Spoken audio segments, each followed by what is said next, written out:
মাতৃ সমস্ত আমি ক্ৰমশ আগবঢ়াই অহা দ্বাদশ স্কন্ধৰ পৰ্যালোচনা এই নিগম শাস্ত্ৰ মহাভাগৱত ভাগৰ দ্বাদশ স্কন্ধৰ পৰ্যালোচনাৰ বাবে আমি আপোনাৰ খবৰ শ্ৰী চৰণত সেৱা দিছোঁ। কৃষ্ণ কৃষ্ণ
বান্ধৱ সমস্ত মাতৃ সমস্ত আমি আমাৰ আগৰ পৰ্যালোচনাত আমাৰ 4 যুগ সম্পৰ্কে আমি পৰ্যালোচনা আগবঢ়াইছিলোঁ আৰু 4 যুগৰ ভিতৰত কলিত নৰলোকৰ কি অৱস্থা প্ৰাপ্ত হয়, কলিৰ কালত আমাৰ ৰাজ্যত কি দুৰ্গতিৰ সৃষ্টি হয়, আমি সেই বিষয়ে আমাৰ আগৰ পৰ্যালোচনাত আমি আগবঢ়াইছিলোঁ আৰু আমি এনে হিচাপেও পৰ্যালোচনা আগবঢ়াইছিলোঁ যে 4টা যুগ সত্য ত্ৰেতা দ্বাপৰ কলি এই 4টা যুগ যেতিয়া আমাৰ অন্তৰ শুদ্ধ হব, আমাৰ অন্তৰত শুদ্ধ ভগতি অৰ্থাৎ বাসুদেৱ ভগতি যেতিয়া জাগৃত হব তেতিয়াই আমাৰ দেহতে আমি সেই সত্য যুগৰ প্ৰৱৰ্তন হৈছে বুলি আমি ধৰিব পাৰিম। আৰু যেতিয়াই লাহে লাহে আমাৰ সেই সত্য গুণৰ পৰা বিচলিত হৈ আমি যিহেতু কামনা বাসনালৈ লাহে লাহে অগ্ৰসৰ হৈছোঁ তেতিয়াই আমাৰ ৰজগুণ অৰ্থাৎ আমাৰ লাহে লাহে আহি আমি ত্ৰেতা যুগত আমি উপস্থিত হৈছোঁ আৰু আমাৰ কামনা বাসনা আমি যেতিয়া আগম কৰ্মত সদায় লিপ্ত হৈ থাকিম তেতিয়াই ৰজ আৰু তমগুণৰ সংমিশ্ৰণত সেই দ্বাপৰ যুগ আৰু সেই দ্বাপৰ যুগৰ পিছতেই অত্যন্ত হিংসুক স্বভাৱৰ অৰ্থাৎ কলিৰ মলমতি কলিৰ প্ৰভাৱত মানুহ যেতিয়া দুষ্টমতি হ'ব, মানুহৰ যেতিয়া হিতাহিত জ্ঞান শূন্য হ'ব তেতিয়াই সেই কলিৰ আবিৰ্ভাৱ বুলি আমি ধৰি ল'ব পাৰিম। গতিকে এই কলিৰ যুগত শাস্ত্ৰই আৰু কি কৈছে আমি ক্ৰমান্বয়ে দ্বাদশ স্কন্ধৰ এই যুগ ধৰ্মৰ বিষয়ে কলিৰ প্ৰভাৱতনো নৰলোকৰ কি অৱস্থা হয় আমি ক্ৰমান্বয়ে আমাৰ পৰ্যালোচনা আগবঢ়াই আহিছোঁ। অকপট কুনি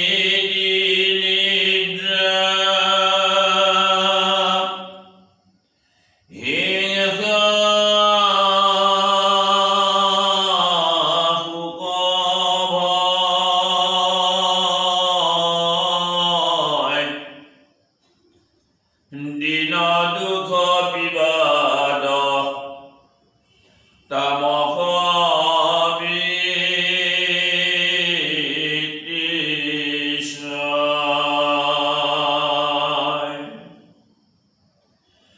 পাপৰ পথক লাগি মন যায় তলি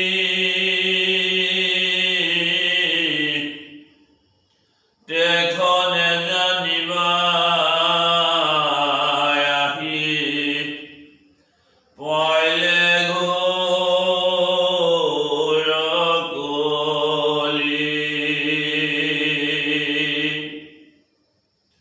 যি মুহূৰ্তত যি পৰিৱেশত আমাৰ হৃদয়ত একমাত্ৰ সেই কপট কুনীতি নিদ্ৰা হিংসা ভয় শোক বিষাদ দুখ দীনতা এই সমস্ত তামস বৃত্তি যেতিয়াই আমাৰ লগত আমাৰ সংগী হ'ব তেতিয়াই কি হ'ব আমি পাপৰ পথত আমি অগ্ৰসৰ হৈ গৈ আছো আৰু তেতিয়াই জানিব লাগিব যে কলিৰ প্ৰৱেশ ঘটিছে আমাৰ এই কলিৰ যুগ যিহেতু সত্য ত্ৰেতা দ্বাপৰ কলি শাস্ত্ৰই 4 যুগৰ বৰ্ণনা দিছে আমি তাত্ত্বিক দিশত পাৰমাৰ্থিক দিশত আমি আমাৰ দেহতেই এই 4টা যুগৰ যে উদ্ভৱ হয় সেই কথা আমি শাস্ত্ৰৰ জৰিয়তে আমাৰ নিজৰ দেহতে এই যুগ 4টা আমি প্ৰমাণ কৰি চাব পাৰোঁ আৰু শাস্ত্ৰই এই নিৰ্দেশনা দিছে যে এই যুগ 4টা আচলতে আমাৰ এই জড় দেহৰ লগতে সংলগ্ন হৈ আছে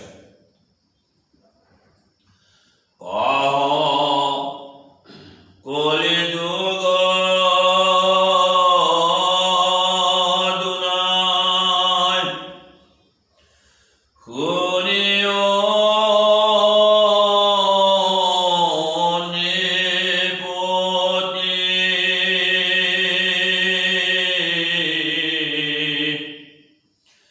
নকৰিবে দুষ্ট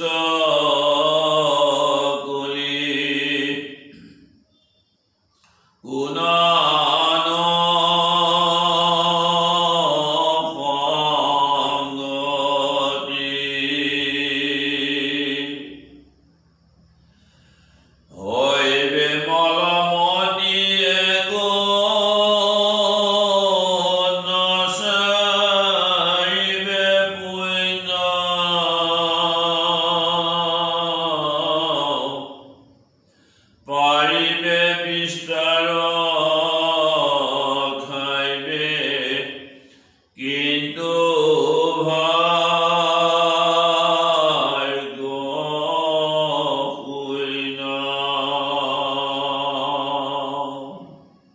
পুনৰ শাস্ত্ৰই কলিযুগ সম্বন্ধে কৈছে যে এই দুষ্ট কলি এই কলিকালত এদিন আৰু আমাৰ কি নহ'ব সেই বিষয়ে মহাৰাজ পৰীক্ষিতৰ আগত শুকমুনিয়ে প্ৰকাশ কৰিছে যে পুনৰ মই এই কলিৰ বিষয়ে তোমাৰ ওচৰত প্ৰকাশ কৰিব খুজিছো তুমি একান্ত মনে মোৰ এই সমস্ত কথা তুমি শ্ৰৱণ কৰা যিহেতুকে মহাৰাজ পৰীক্ষিতে শুকমনিৰ পৰা যেহেতু মহাভাগৱত শাস্ত্ৰ শুনিছে একান্ত গুৰু হিচাপে উত্তম গুৰু হিচাপে তেওঁ শুকমনিক লগ পোৱাৰ পাছত শুকমনিৰ পৰা যি শাস্ত্ৰ তেওঁ শ্ৰৱণ কৰিব পাৰিছে তেওঁৰ এই তৃষ্ণা ক্ৰমান্বয়ে বাঢ়ি গৈ আছে আৰু বাৰে বাৰে শুকমনিৰ ওচৰত নানা ধৰণৰ প্ৰশ্নৰ অৱতাৰণা কৰিছে কলিত কি হ'ব লোকসকলৰ যে তেওঁলোকে বিস্তাৰ খাব পাৰিব তেওঁলোকে কি কৰিব সকলো লোক মল্লমতি হ'ব সকলো লোক ভাগ্যশূন্য হ'ব, সকলোৱে একো পুণ্যৰ কাম তেওঁলোকে আচৰণ নকৰিব। গতিকে তেওঁলোকে খাব পাৰিব, তেওঁলোক ৰাক্ষসৰ দৰে একমাত্ৰ খোৱাহে খাবহে পাৰিব, কিন্তু তেওঁলোক হ'ব ভাগ্যশূন্য, তেওঁলোকে কোনো পুণ্যৰ কামত আচৰণ নকৰিব। আদি দিন দুখী বিত্ত নহিবে প্ৰচুৰ,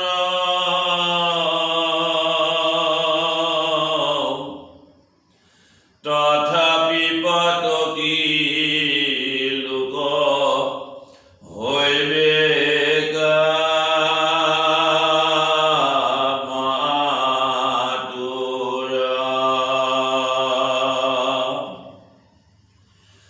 বেশ্যসম হৈবে নাৰী সমস্তে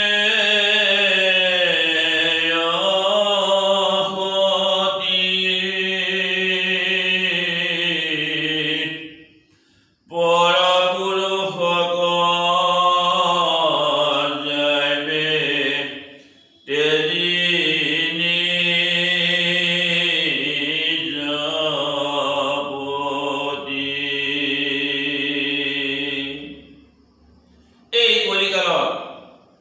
সকলো লোকেই দিন দৰিদ্ৰৰ দৰে হ'ব আৰু ধন বৃত্ত তেওঁলোকৰ প্ৰচুৰ তেওঁলোকৰ নাথাকিব। আৰু তেওঁলোক কি হ'ব যে পাতকী হ'ব আৰু তেওঁলোক অত্যন্ত কামাতুৰ হ'ব। বেশ্যাৰ লগত বেশ্যসম হৈবে নাৰী সমস্ত সতী, সকলো নাৰীকুলৰ কথা কৈছে যে সকলো নাৰীকুল একমাত্ৰ বেশ্যাৰ দৰে হ'ব। তেওঁলোকে নিজৰ প্ৰতি থাকোঁতেই পৰ পুৰুষত তেওঁলোকৰ মন ধাবিত হ'ব। গতিকে কলিৰ এই দুখত যিহেতু এই তামস বৃত্তিছয়ে যেতিয়া তেওঁলোকক লগ ল'ব, তেতিয়াই তেওঁলোকে হিতাহিত জ্ঞান সকলো এৰি তেওঁলোকে পৰ পুৰুষতহে মন মেলিব। হৈবে প্ৰচুৰ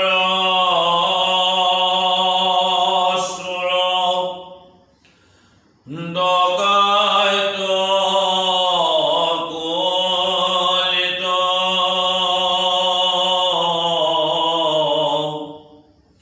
পাষণ্ডে কৰিব বেদ পথ দূষিত,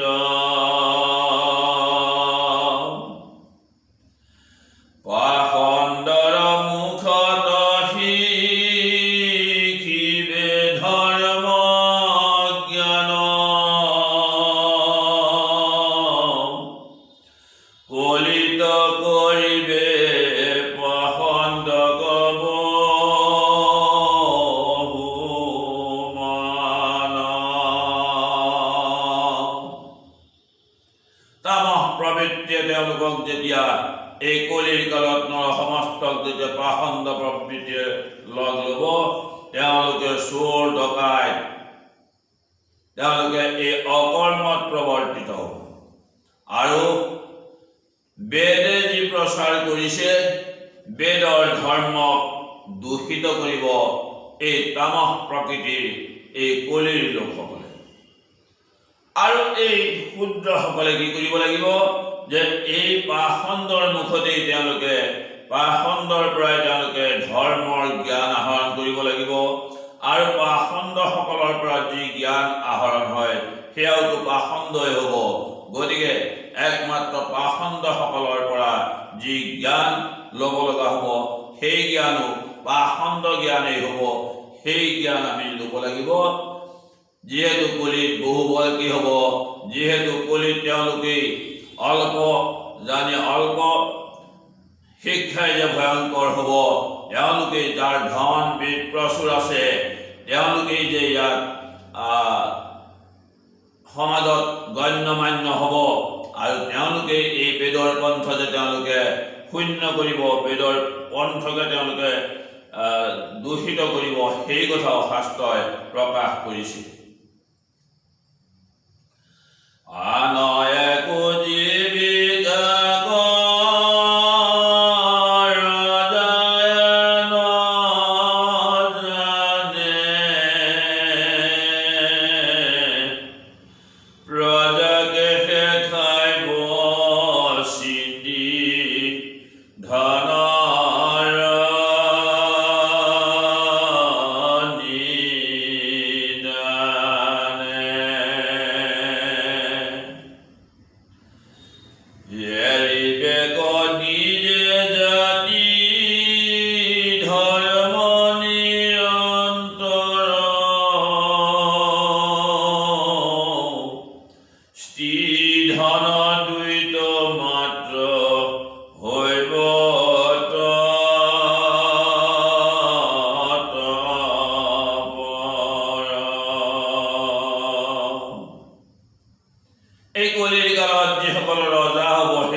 জীৱিকাৰ কাৰণে অন্য উপায় একো বিচাৰি নাপাব। কি কৰিব?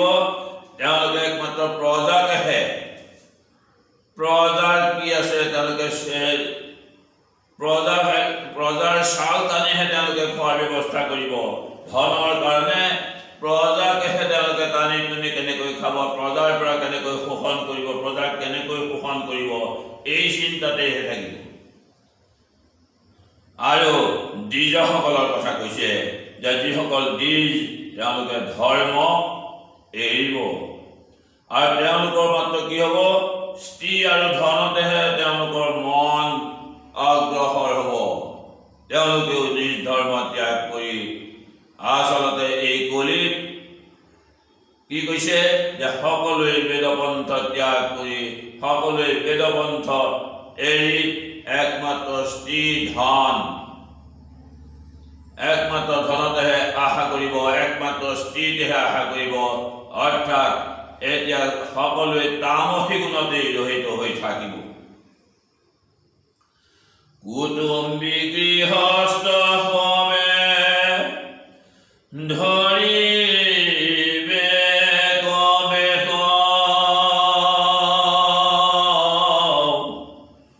অশ্ৰলে ভিক্ষা মাগি ভ্ৰমিবে কদে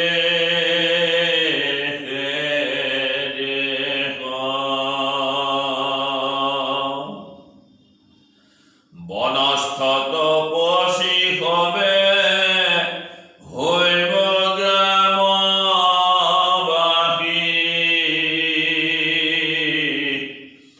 মহাধন লোভী হৈবে যতে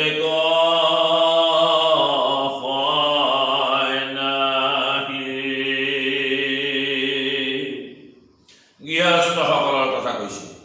যিসকল গৃহস্থ তেওঁলোকে কুটুম্ব মিতিৰ কুটুম্বৰ কথা তেওঁলোকে কোনো ধৰণেই অগ্ৰাধিকাৰ নিদিব। তেওঁলোকে বেশ ধৰি, অনেক বেশ ধৰি তেওঁলোকে ভিক্ষা মাগি দেশে দেশে ঘূৰি ফুৰিব। আৰু কি কৈছে যে বনৰ যিসকল তপস্বী আছিল, সন্ন্যাসী আছিল, সেইসকলে সেই গাঁৱত থাকিব। আৰু মহা ধন লোভী হৈ তেওঁলোকে কি কৰিব? এই সন্ন্যাসীসকলে একমাত্ৰ ধনকেহে আশা কৰিব। সন্ন্যাসীয়ে সন্ন্যাস ধৰ্ম আচৰণ কৰিব লাগে, তেওঁলোকে সেয়া সকলো ত্যাগ কৰিব। দ্বিজসকলে তেওঁলোকৰ দ্বিজ কৰ্ম কৰিব লাগে, তেওঁলোকে সেই কৰ্ম ত্যাগ কৰিব। আচলতে শাস্ত্ৰই আমাক প্ৰকাশ কৰিছে যে কলিয়েনো আমাক কি কৰা নাই। কলিয়ে আমাৰ মনৰ পৰা সকলো শুদ্ধ বৃত্তি কাঢ়ি লৈ গৈছে আৰু কলিয়ে আমাক নি তামস গুণত ৰহিত কৰি, তামস গুণৰ দ্বাৰাই আমাক এই সৎ প্ৰবৃত্তিৰ পৰা আঁতৰাই নি আমাক অসৎ প্ৰবৃত্তিত লিপ্ত কৰাইছে। নাৰীৰ স্বভাৱ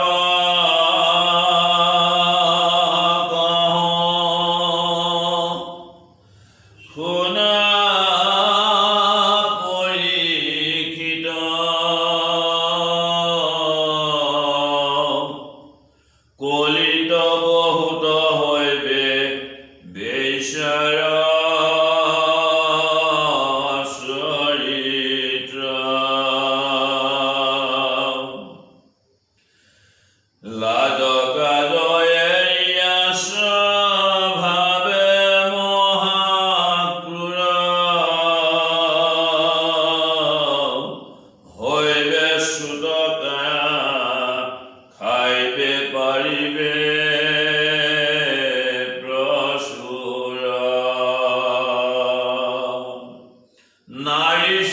কথা কৈছে। নাৰীয়ে সকলো নিজ ধৰ্ম পৰিত্যাগ কৰি তেওঁলোকে বেশ্যাৰ ধৰ্ম অৱলম্বন কৰিব আৰু সকলো লাজ গাজ সকলো ত্যাগ কৰিব।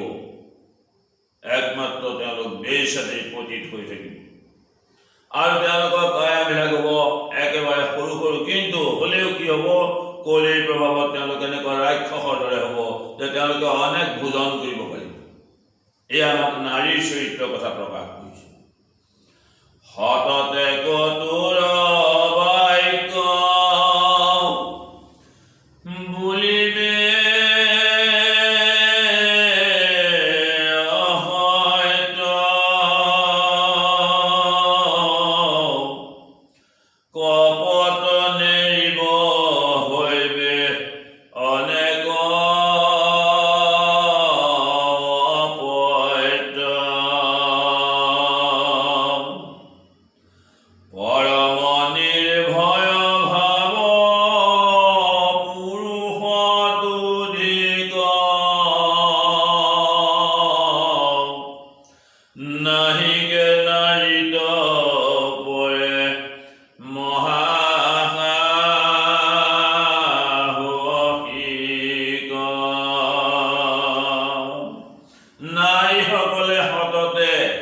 কটু বাক্য তেওঁলোকে ক'ব পাৰিব, কটু বাক্য যাকে তাকে বুলিব পাৰিব আৰু অনবৰতে তেওঁলোকে সত্যক অপলাপ কৰি অসত্যকে তেওঁলোকে গুৰুত্ব দিব, অসত্য কথাই তেওঁলোকে প্ৰকাশ কৰিব আৰু তেওঁলোকৰ মনত অনবৰতে কপটতা থাকিব।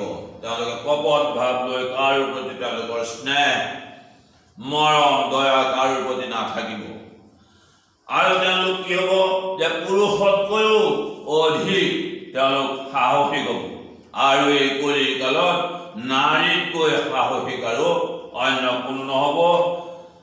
গতিকে পুৰুষতকৈও নাৰীসকল অত্যন্ত সাহসী হ'ব বুলি শাস্ত্ৰই প্ৰকাশ কৰিছে একমাত্ৰ এই কলিৰ প্ৰভাৱ। মিছা মাটি খাওঁতে কৰিবে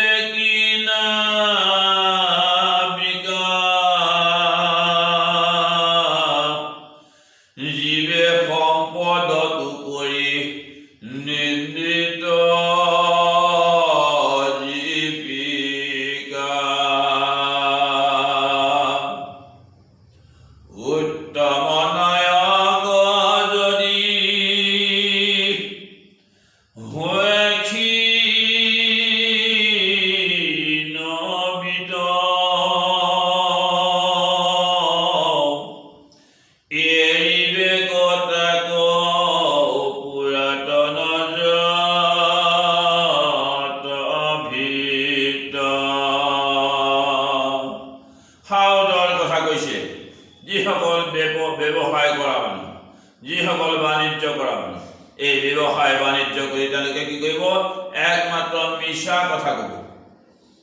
কেনেকৈ লোকক তেওঁলোকে প্ৰতাৰণা কৰি তেওঁলোকে কেনেকৈ আত্মসাৎ কৰিব পাৰিব, তেওঁলোকে এই এনেকৈ জীৱক নিন্দা কৰি আনক নিন্দা কৰি আনক ঠগি মিছা কথা কৈ কেনেকৈ জীৱন ধাৰণ কৰিব, সেয়াই হৈছে কলিৰ ধৰ্ম।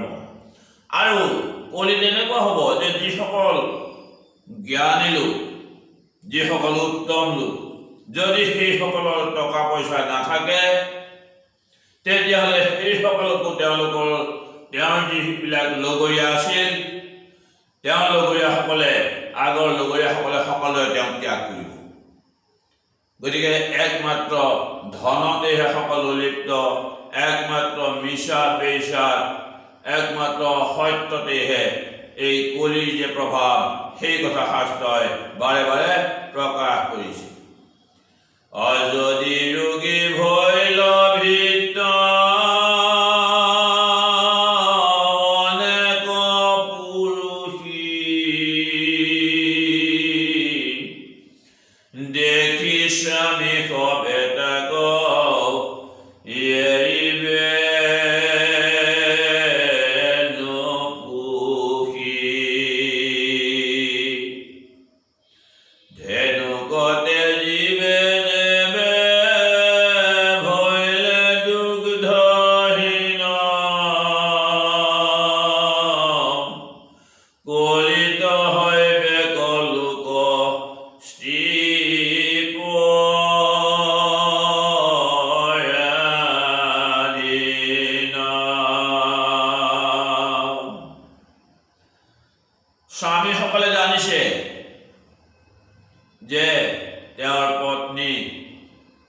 এতিয়া পৰপুৰুষত মন তেওঁলোকৰ যেতিয়া চৰিত্ৰৰ কথা স্বামীসভে জানিব, তেওঁলোক ৰোগগ্ৰস্ত হ'লেও স্বামীয়ে কোনো গুৰুত্ব নিদি তেওঁৰ চিকিৎসা কৰাৰ পৰা বিৰত হৈ থাকিব।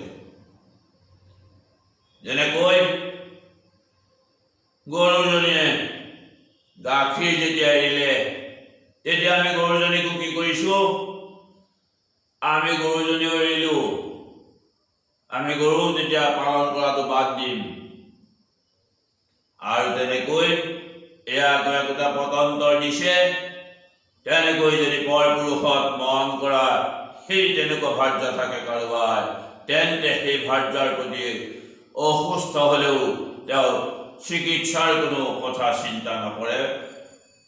আৰু কুঁৱলী সকলো লোকেই যে এই স্বামীসকল, গৰাকীসকল তেওঁলোক যে স্ত্ৰীৰ পৰাধীন হ'ব, সেই কথাও শাস্ত্ৰই প্ৰকাশ কৰিছে। প্ৰভুসকল, আমি ক্ৰমান্বয়ে দ্বাদশ স্কন্ধৰ